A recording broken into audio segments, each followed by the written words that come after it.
સુરતમાં એક યુવતીને નશાકારક ઇન્જેક્શન આપી બે શખ્સોએ એક યુવતી પર વારંવાર દુષ્કર્મ આચર્યું હોવાની ચકચારિત ઘટના સામે આવી છે। રાજસ્થાનના કોટાની યુવતીનો સોશિયલ મીડિયામાં માધ્યમથી અમન નામના આરોપી સાથે સંપર્ક થયો હતો। અમને પોતાનો બર્થડે હોય સેલિબ્રેશન માટે યુવતીને સુરત બોલાવી હતી અને એમને મિત્ર સાથે મળી યુવતી પર બળાત્કાર ગુજાર્યો હતો। હાલ તો પોલીસે બંને નરાધામોને ઝડપી પાડ્યા છે। રાંદેર પોલીસ પાસેથી મળતી માહિતી મુજબ રાજસ્થાનના કોટા પંથકની એક 21 વર્ષીય યુવતી સોશિયલ મીડિયાના માધ્યમથી સુરતના અમન નામના યુવકના સંપર્કમાં આવી હતી। ગત 25મી ડિસેમ્બરના રોજ બંને વચ્ચે વાતચીત શરૂ થઈ હતી। યુવતી 1 જાન્યુઆરીએ જન્મદિવસ હોવાથી આરોપી અમન ઉર્ફે સાગરે તેને લલચાવી ફોસલાવીને બર્થડે સેલિબ્રેશન કરવા માટે સુરત આવવા આમંત્રણ આપ્યું હતું। મિત્રતાના વિશ્વાસે યુવતી કોટાથી સુરત આવી પહોંચી હતી, પરંતુ તેને અંદાજ નહોતો કે અહીં તેની સાથે હેવાનિયતની તમામ હદો પાર કરાશે। યુવતી જેવી સુરત પહોંચી કે તરત જ આરોપી અમન વર્મા તેનો મિત્ર મોહમ્મદ તોહિદુલ ઉર્ફે રોહિત ઉર્ફે તુષાર તેને સુરતની મૂનલાઇટ સહિતની જુદી જુદી હોટલોમાં લઈ ગયા હતા। ત્યાં તેને બંધક બનાવી લેવાઈ હતી। બર્થડે મનાવવાના બહાને બોલાવેલી યુવતીને સતત 20 દિવસ સુધી ગોંધી રાખી હતી। એટલું જ નહીં, આરોપીઓ તે નશીલા ઇન્જેક્શન આપીને બેભાન કરી દેતા હતા અને તેની પર વારંવાર દુષ્કર્મ આચરતા હતા। યુવતીને માર મારીને તેના સોનાના દાગીના પણ લૂંટી લેવાયા હતા। આરોપીઓએ તેને દેહ વેપાર જેવા નરક સમાન કામમાં પણ ધકેલવાનો પ્રયાસ કરતા હતા। જોકે સતત 20 દિવસ સુધી શારીરિક અને માનસિક ત્રાસ વેઠ્યા બાદ એક દિવસ યુવતીને તક મળતા તે નરાધમોના સકંજમાંથી ભાગવામાં સફળ રહેવા પામી હતી। પીડિતા હિંમત હાર્યા વગર રાંદેર પોલીસ મથકનો સંપર્ક સાધ્યો હતો અને પોતાની સાથે થયેલી આપવીતી વર્ણવી હતી।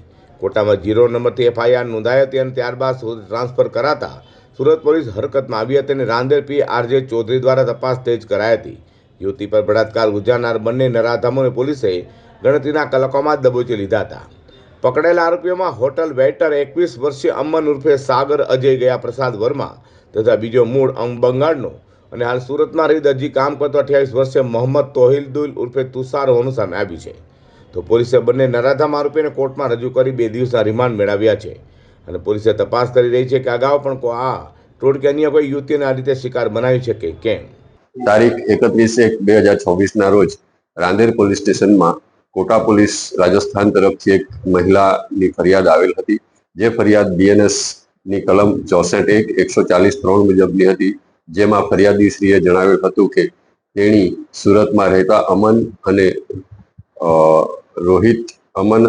અને રોહિત સાથે સંપર્કમાં વોટ્સએપના માધ્યમથી આવેલ હતી। તેઓનું અવારનવાર સેટિંગ થતા તેઓની મિત્રતા ઘનિષ્ઠતામાં પરિણમેલી, જેથી તેણીને બર્થડે સેલિબ્રેશન કરવા સુરત ખાતે બોલાવતા ફરિયાદી શ્રી સુરત ખાતે આવેલ અને સુરત ખાતે આવ્યા બાદ તેણીને આ બંને ઇસમો અમન અને રોહિતે અલગ અલગ હોટલોમાં તેમજ વીર સાવરકર બિલ્ડિંગના સરસ્વતી બિલ્ડિંગ નંબર D504માં ગોંધી રાખેલી અને તેની સાથે અજુગતું કામ કરેલું, જે બાબતે તેણીની આ ફરિયાદ હતી। રાંદેર પોલીસે ગુનો રજીસ્ટર કરી આ બંને આરોપીઓ અમન અને રોહિતને અટક કરેલ છે અને હાલ તેઓ પોલીસ રિમાન્ડ પર છે।